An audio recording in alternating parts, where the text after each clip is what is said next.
Welcome back. We're talking about the White House's dream of a $1 trillion budget for the military with our Defense News reporters Noah Robertson and Steve Losey. Now, Noah, I thought the Defense Department was talking about spending cuts here, not necessarily increasing the budget. The last couple of months, we've been talking about trying to find reductions, 8% for each of the services and redirecting that money.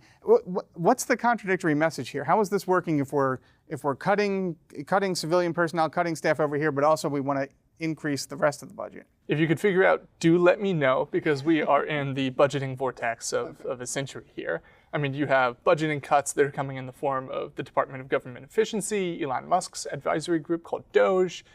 They're embedded in the Pentagon. Secretary Hegseth says that he wants to cut 5 to 8% of the Pentagon's civilian workforce and is already doing so by buying employees out. You have around a $50 billion a year reshuffle in budgetary priorities for the Pentagon that he's doing internally. And then not to mention the $150 billion or so extra that Congress wants to add, which could feed to a $1 trillion base budget for the Pentagon. So we are in the middle of a lot of contradictory forces right now in the Pentagon budget. Steve, I know you've talked to some Air Force officials already who are looking at a 8% cut and then maybe money after they're done that cut. But what does the 8% cut mean, and then how does that reset some of the longer term goals if they get that extra money?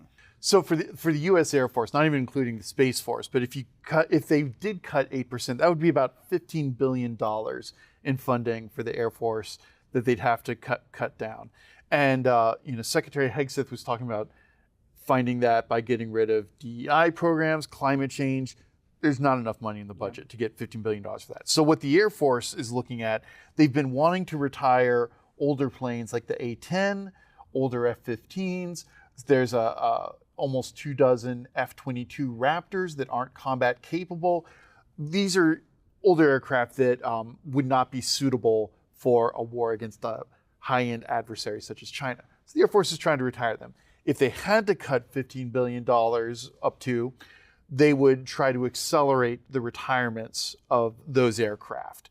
That's, with things like the B-21, the Sentinel CCAs, those would be exempted from these cuts. So that doesn't leave a lot of space for the Air Force to find savings elsewhere. But simple personnel guy over here trying to figure out all the equipment stuff. If you've got those aircraft retiring and you've got money then to modernize and to bring everything else in, don't we end up with a gap in there where we don't have aircraft? Maybe we've got enough aircraft 5 years down the line, but if we've got missions in the next 2 years here, do we have what we need? That is a big concern from some lawmakers on things like retiring, say, the AWACS, the airborne battle management planes. You might recognize them for those big iconic domes on top of the fuselage.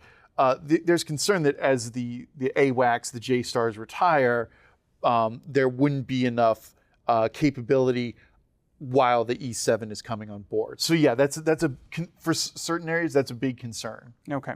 All right, so now that I've dodged your question for long enough, let's go into whether or not this is realistic. So from the Pentagon aspect, if there's a $1 trillion budget, are we getting any objection from Pentagon planners here? I've never heard the Pentagon complain about getting more money. There's not a confirmed comptroller yet, but I don't think you're going to hear that from anyone inside Arlington. So then the question becomes whether or not Congress can pass this, and that's where we get into some interesting issues with the budget and with how the defense budget gets out here. I don't think, just in the conversations that I've been having on Capitol Hill, there's plenty of support from conservative lawmakers and plenty of concern from Democrats who say, look, you want to spend $1 billion on defense, that's fine, but are you going to try and balance the budget and cut everything out of the other side? And the other side gets really interesting because you do have State Department over there. You do have Department of Veterans Affairs over there. And there is some interesting accounting going on where those departments could take pretty big hits to fund stuff that maybe 5 years in the future is good, but isn't really helping us fill those gaps now. So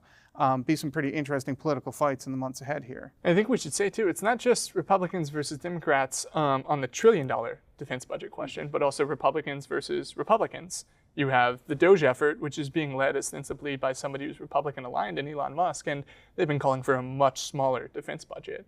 And for now, it seems that they've lost, but that doesn't mean there won't still be cuts going forward. Well, and have they lost? Because we're just getting into the budget discussions now. I know the White House has said they want this $1 trillion budget, but we haven't seen the actual proposals from the administration yet. I don't think you guys have seen any specific budget proposals from the services at this point. So So it's wait and see. We'll see we'll see what happens in the next couple months here. All right, let's take one more pause for a break here. When we come back, we'll get predictions on whether or not defense planners will actually see this money roll in this year, or if this is another year where we're going to keep rolling from temporary budget to temporary budget. So we'll be right back.